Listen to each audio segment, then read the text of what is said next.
Jute textile, basically ये भी agro base industry के अंडर आता है। जैसे मैंने पहले करवाई है आपको। जूट जो टेक्सटाइल है, दो वर्ड से मिलकर बना है। जूट का मतलब होता है कुछ इस प्रकार की दिखने वाली फसल होती है, और टेक्सटाइल जैसे मैंने पहले बता दिया इसका मतलब होता है कपड़े।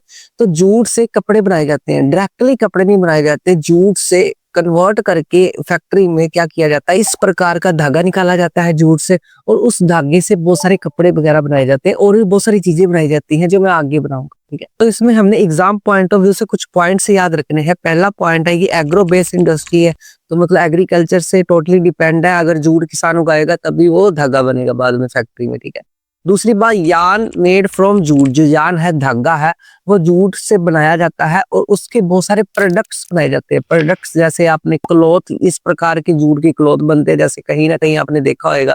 बैग्स बनते हैं, ठीक है, रोप्स बनती हैं, रस्सियां वगैरह बनती हैं, और भी बहुत सारी चीजें बनती हैं जो मैंने नोट्स में दे दिए हैं। आप बाकी वहां से सारी चीजें याद कर लो, आपको कोई टेंशन लेने की जरूरत नहीं। ठीक है, तो बेसिकली ये कंसेप्चुअल पहली डिटेल आपको आई होप अच्छी तरह समझ आ गई।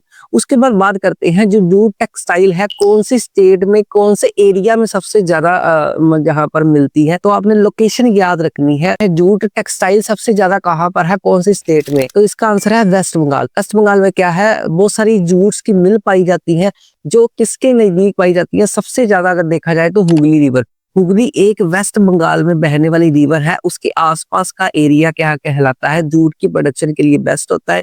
इसीलिए वहां पर सारे मिल्स है, कारखाने हैं, इंडस्ट्री है, टेक्सटाइल है, तो वहां पर लगाई जाती है। तो आपको ये इन बिटवीन क्वेश्चन आ सकता है एग्जाम में, एमसीक्यूज में। जूट मिल सबसे ज्यादा कौन सी स्टेट में है, तो वेस्ट बंगाल में एक रिवर है हुगली रिवर के आसपास। इसीलिए वेस्ट बंगाल को क्या टाइटल दिया गया है, होम ऑफ जूट। जूट का होम बोला जाता है इसको। आपको ना 5 नंबर का यहाँ से सबसे इंपोर्टेंट क्वेश्चन आ सकता है, why the West Bengal is called home of the jute. Jute का होम क्यों बोला जाता है, इसके पॉइंट्स जैसे मैं कराऊंगा वैसे ही आपने याद रखना है। पहला है ह्यूज क्वांटिटी ऑफ वाटर यहाँ से मिल जाता है इसकी प्रोडक्शन करने के लिए। ठीक है, तो जूट की प्रोडक्शन है, ये समझ लो उसको पानी की बड़ी ज्यादा जरूरत होती है। तो हुगली रिवर है, रिवर से तो क्या मिलेगा, पानी मिलेगा, इसीलिए इसको क्या है, पानी में ग्रो किया जाता है बहुत सारे, और यहाँ से पानी की मात्रा पूरी की जाती है इस रिवर से। दूसरी बात, यहाँ पर वेस्ट बंगाल में availability of cheap labour, cheap सबसे सस्ती लेबर पाई जाती है। लोग कम पैसों में काम करने के लिए अवेलेबल होते हैं वहां पर, तो इसलिए लेबर भी ज्यादा मिल जाती है, पानी भी बहुत ज्यादा है, तो इसको आसानी से ग्रो किया जाता है वेस्ट बंगाल में।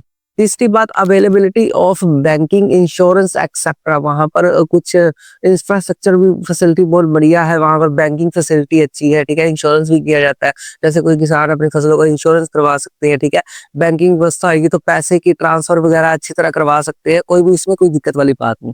लास्ट पॉइंट है यहाँ पर good export facility by good transportation.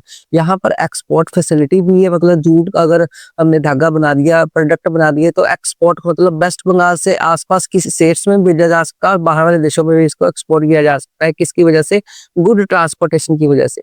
तो यहाँ से बस यही 2 क्वेश्चन बनते होते हैं। एक 5 नंबर का ये वाला बनता होता है, why the West Bengal is called home of the jute, या ऊपर वाले जो कंसेप्ट करवाया था कि यान जूट से बनाया जाता है, बहुत सारे प्रोडक्ट्स बनाए जाते हैं। आई होप ये सारा क्राइटेरिया आपको अच्छे से समझ आ गया।